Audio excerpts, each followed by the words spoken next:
10% मासिक ब्याज पर कर्ज देकर करोड़ों की संपत्ति हजम करने वाले फर्जी सीए सागर दोषी की एक और करतूत सामने आई है।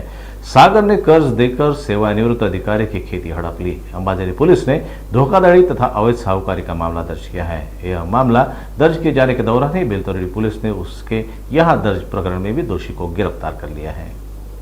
पुलिस कमिश्नर रविंद्र सिंघल के विशेष शिविर के बाद अब अवैध साहूकारों पर नकेल कसना शुरू हो चुका है। एक और मामले में अब गुनाह दाखिल किया जा चुका है। टीकेकर मार्ग धंतोली निवासी मनोज नायडू निजी कंपनी से सेवानिवृत्त हुए हैं। 2016 में उन्हें पैसों की जरूरत थी। उनके परिचित लोगों के माध्यम से सागर दोषी से उनकी पहचान हुई। सागर का अंबाझरी थाने के तहत यशवंत नगर के ओमकार भवन में कार्यालय था। यहाँ से वो प्रॉपर्टी डीलिंग अथवा कथित फाइनेंस के नाम पर लोगों को फंसाता था। नायडू को भी यहां बुलाया गया, जो वह नायडू को 10% मासिक ब्याज पर कर्ज देने के लिए राजी हो गया। उसने नायडू को कई किस्त में 13 लाख रुपए ऑनलाइन भेजे। इसके बदले में 15,50,000 रुपए ऑनलाइन और नकदी 10,78,000 रुपए वसूल किए। सागर ने मार्च 2016 से अक्टूबर 2020 के दौरान 13 लाख रुपए का कर्ज लेकर नायडू से 26,28,000 रुपए वसूल कर लिए थे। महज 4.5 साल में दोगुना से अधिक राशि लेने के बाद भी सागर ब्याज के 12 लाख रुपए बकाया होना बताने लगा। नायडू ने रुपए देने में असमर्थता जता दी। सागर ने उसे वर्धा के सेलू स्थित 4.25 एकड़ खेती गिरवी रखने को कहा। रुपए देने के बाद खेती लौटाने का झांसा दिया। सागर गिरवी के दस्तावेज बनाने के बहाने नायडू को दुय्यम उपनिबंधन कार्यालय गया, जहां उसने खेती का बिक्री पत्र बना लिया। उसके बाद भी सागर शांत नहीं हुआ और नायडू और उनके परिजनों को धंतोली का मकान गिरवी रखने के लिए धमकाने लगा। इनकार करने पर गालियां देकर जान से मारने की धमकी देने लगा। पुलिस आयुक्त द्वारा आयोजित शिकायत निवारण शिविर में इस प्रकरण का संज्ञान लिया गया और अब सागर दोषी पर विविध कलमों के अंतर्गत मामला दर्ज कराया गया है। पोलीस स्टेशन धंतोली हद्दीमध्ये राहणारे एक इसम होते।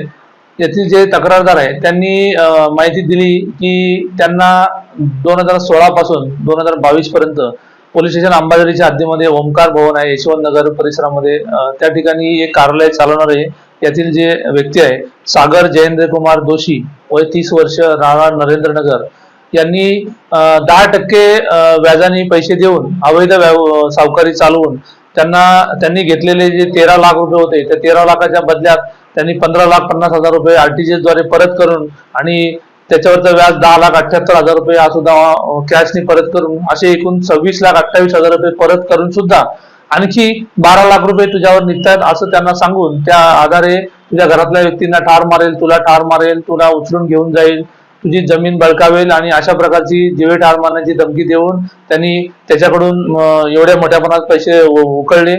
तरी सुद्धा यातील फिर्यादी यांनी मागील 6 वर्षात कोणत्या प्रकारची तक्रार केली नव्हती, परंतु माननीय पोलीस आयुक्त श्री सिंगल सर आणि माननीय DCP sir, additional CP sir आणि एसीपी सर यांच्या मार्गदर्शनाने नागपूर सिटीमध्ये जे दरबार अवैध सावकारी विरुद्ध दरबार राबवण्यात आला होता, त्यामध्ये लोकांनी दिलेल्या तक्रारीच्या अनुषंगाने यातील फिर्यादी जे आहेत मनोज गोपाळ नायडू, वय 57 वर्ष, राहणार Tikekar road, police station Dhantoli, यांनी दिलेल्या तक्रारीवरून काल अंबाझरी पोलीस स्टेशन मध्ये अपराध नंबर 485/24, कलम 294, कलम 506 ब, कलम 420, कलम 384, 385, 386, 387 आणि सावकारी अधिनियम नियमन अधिनियम कलम 39 अंतर्गत आम्ही अपराध रजिस्टर केलेला आहे।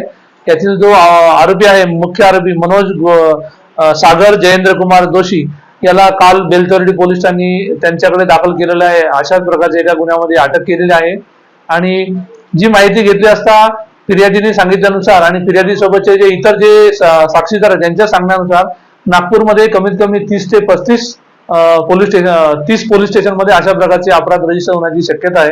कारण खूप मोठ्या प्रमाणामध्ये लोकांना यांनी 10% ते 15% अशा प्रकारे मोठ्या प्रमाणात अवैध व्याजाची रक्कम वसूल करून लोकांना त्यांनी जीवे ठार मारण्याची धमकी देऊन त्यांची प्रॉपर्टी हस्तगत करण्याची धमकी देऊन पैसे वसूल केलेले आहेत।